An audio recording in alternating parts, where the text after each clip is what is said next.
புவி வாழ்த்த வாழ்க. எப்படி இருக்க? உன்னை இந்த கோவில்ல பார்த்ததுல எனக்கு ரொம்ப சந்தோஷம். ஹாய் லக்ஷிதா, புவி வாழ்த்து வாழ்க. நீ எப்படி இருக்க? உன்னை பார்த்ததுல எனக்கும் ரொம்ப சந்தோஷம்தான். நம்ம பார்த்து ரொம்ப நாள் ஆச்சுல.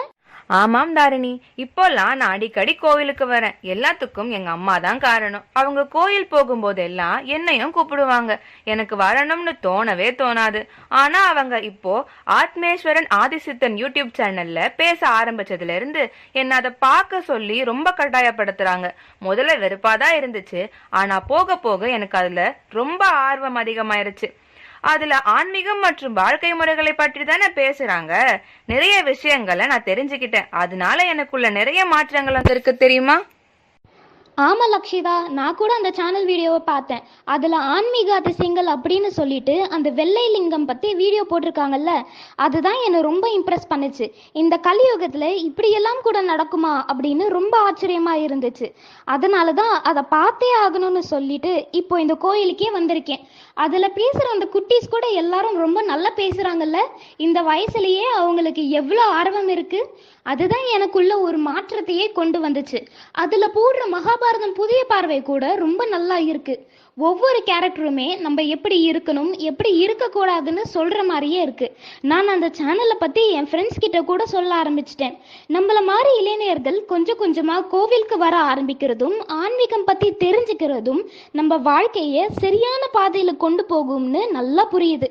சூப்பர் தாரிணி, நானும் அதை தான் பண்றேன். அதுல 63 நாயன்மார்கள் பற்றிய பதிவு பக்தினா எப்படி இருக்கணும்னு நமக்கு சொல்லித்தர மாதிரியே இருக்குல்ல. அவங்க கதையை கேட்கும் போதெல்லாம் ரொம்ப ஆச்சரியமாவும் இருக்கு. ஆமா லக்ஷிதா, நானும் பார்த்தேன். ஒவ்வொரு நாயன்மாரும் அவங்க பக்திக்கு ஒரு கொள்கையை வச்சிருக்காங்க. போன வாரம் எரிபத்த நாயனார் பத்தி சொல்லியிருந்தாங்கல்ல, அது ரொம்ப வீரமான பக்தி தான். பக்திக்கு எத்தனை வகை இருக்குல்ல. ஆமா, உங்க அம்மா அந்த சேனல்ல தானே பேசுறாங்க. இந்த வாரம் எந்த நாயனாரை பத்தி பேச போறாங்கன்னு உனக்கு எதுனா தெரியுமா? தெரிஞ்சா கொஞ்சம் சொல்ல. தெரியும் தாரிணி, நானும் என் அம்மா கிட்ட கேட்டேன். அவங்க அந்த நாயனார் பற்றி சொன்னாங்க. ஏயர்கொன் கலிக்காமர் நாயனார் தான் அவங்க. ஏயர்கொன் கலிக்காம நாயனாரா? அவர் என்ன பண்ணாரு? அவர் பக்தி எப்படிப்பட்டது? ஒரே கதையில 2 3 நாயன்மார் கூட வருவாங்கல்ல. ஆமாந்தாரிணி, அவங்க சிவன் மேல வச்சிருக்க அன்புக்கும் பக்திக்கும் அளவே சொல்ல முடியாது. ஆனா ஒவ்வொருத்தரும் ஒவ்வொரு விதமா பக்தி கொள்கை வச்சிருக்காங்க. அந்த கொள்கைக்கு எதிரே ஏதாவது நடந்தா அவங்களால அதை பொறுத்துக்கவே முடியாது தெரியுமா? அப்படிப்பட்ட கொள்கை பிடிப்போடு இருந்த நாயனார் வரிசையில இருக்கக்கூடிய இன்னொரு சிவனடியார் மேல கோவப்பட்டவர் தான் நம்ம ஏயர்கொன் கலிக்காமர் நாயனார். எனது சிவனடியார் மேல கோவப்பட்டாரா? ஆச்சரியமா இருக்கு. யார் அந்த சிவனடியார்? அவரும் நாயன்மார் வரிசையில இருக்காருன்னு சொல்ற, அது எப்படி நடந்துச்சு? அவரோட கதையை கொஞ்சம் சொல்ல. சொல்றேன் தாரிணி. ஏயர்கொன் கலிக்காம நாயனார் சோழ நாட்டில் இருக்கக்கூடிய திருப்பெருமங்கலக்குடி என்ற இடத்தில் அவதரித்தார். பரம்பரையா சோழ பேரரசன் கிட்ட சேனாதிபதி பதவி வகித்து வாழக்கூடிய வேளாளர் மரபை சார்ந்தவர். இவருடைய பரம்பரை பெயர்தான் ஏயர்கொன். இவருடைய இயற்பெயர் கலிகாமன் தான். பக்தியும் வீரமும் ஆற்றலும் நிறைஞ்சவர் தான். சிவபெருமான் மீது அதிக காதல் கொண்டவர் இவர்.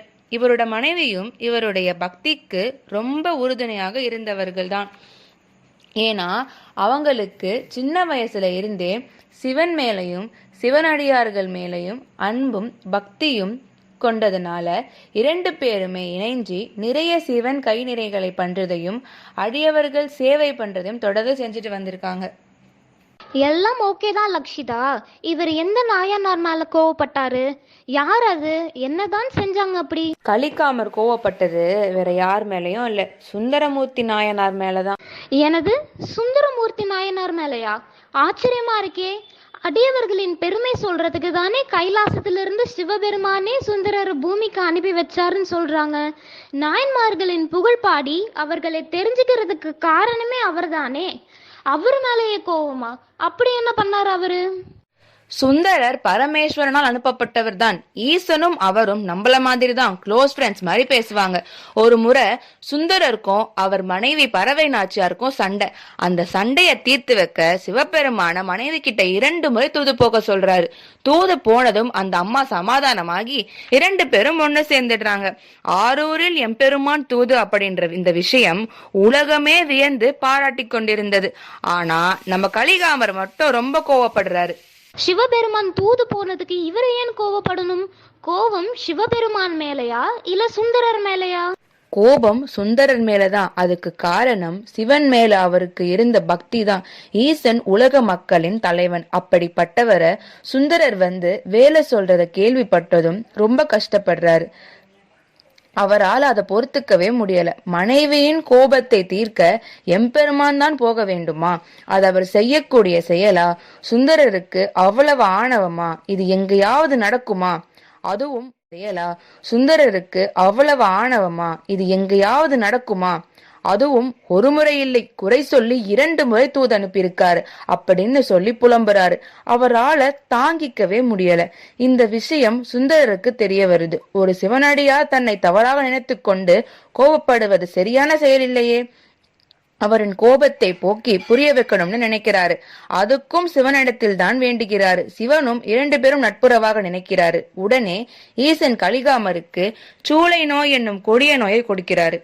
எனது சூளை நோயா? அப்படின்னா என்ன? ஃப்ரெண்ட்ஸ் ஆக்குறேன்னு சொல்லிட்டு இது ஏன் கலிகாமருக்கு கொடுக்கணும்? சூளை நோய் என்பது வயிற்றில் ஒரு கொடுமையான வலி கொடுக்கக்கூடிய நோய்தான். நெருப்பினால் காய்ச்சி ஒரு வேலை கொண்டு வயிற்றை குடைத்தால் எந்த அளவுக்கு நமக்கு வலிக்குமோ அப்படி தாங்க முடியாத வேதனையை கொடுக்கும்.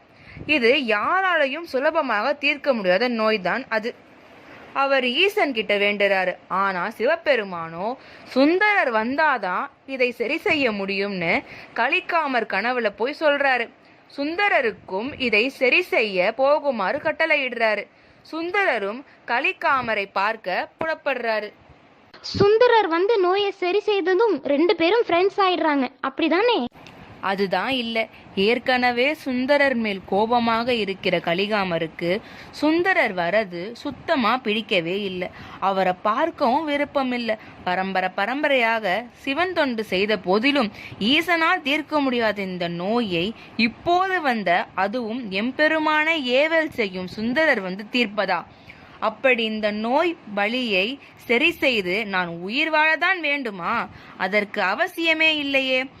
வயிறுன்னு ஒன்று இருந்தாதானே வயிறு வலி இருக்கும், உயிருன்னு ஒன்று இருந்தாதானே வயிறுன்னு ஒன்று இருக்கும் என்று சொல்லிட்டு தன் உடைவாளை எடுத்து தன் வயிற்றை குத்தி கிழிச்சிட்டு குடல் சிறந்த நிலையில் கலிகாமர் இரத்த வெள்ளத்தில் கீழே விழுந்து இறந்து போயிடுறாரு.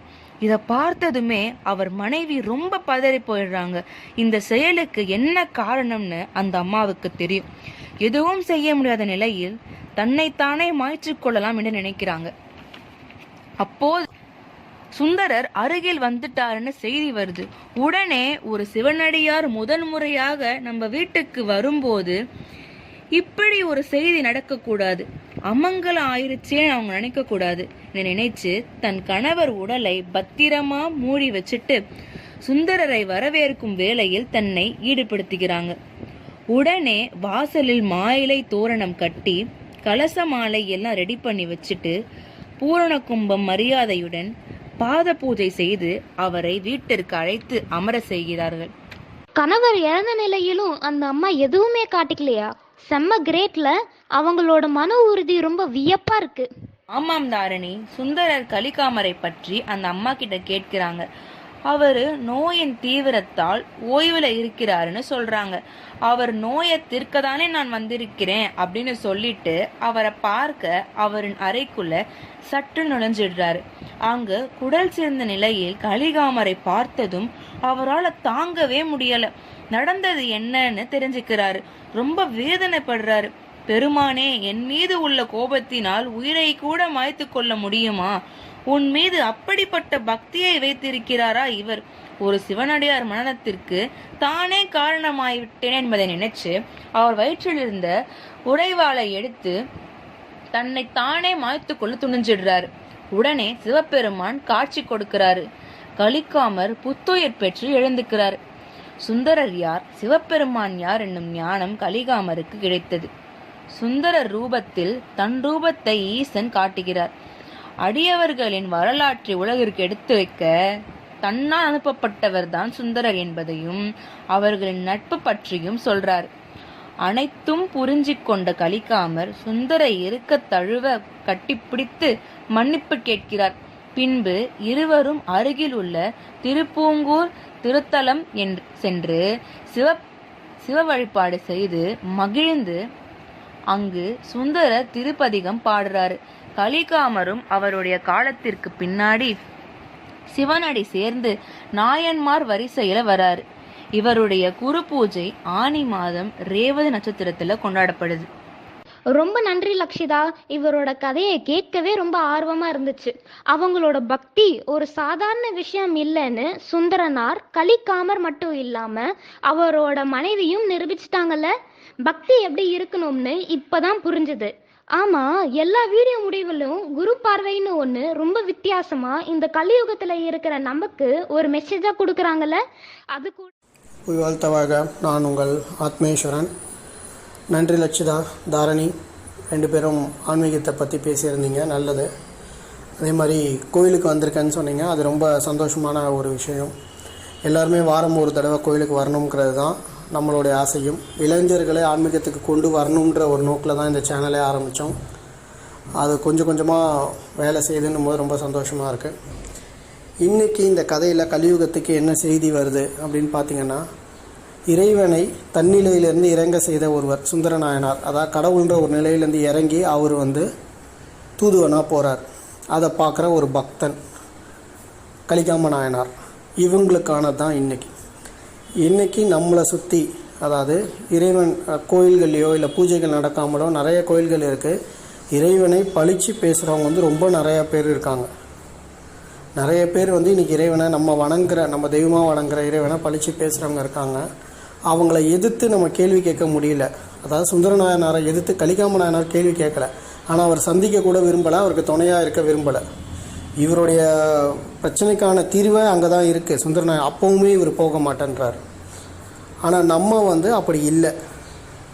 நம்ம தேவைக்கு ஏற்ற மாதிரி மாற்றி மாற்றி நடந்துக்கிறோம். அப்படி நடந்துக்கக்கூடாது.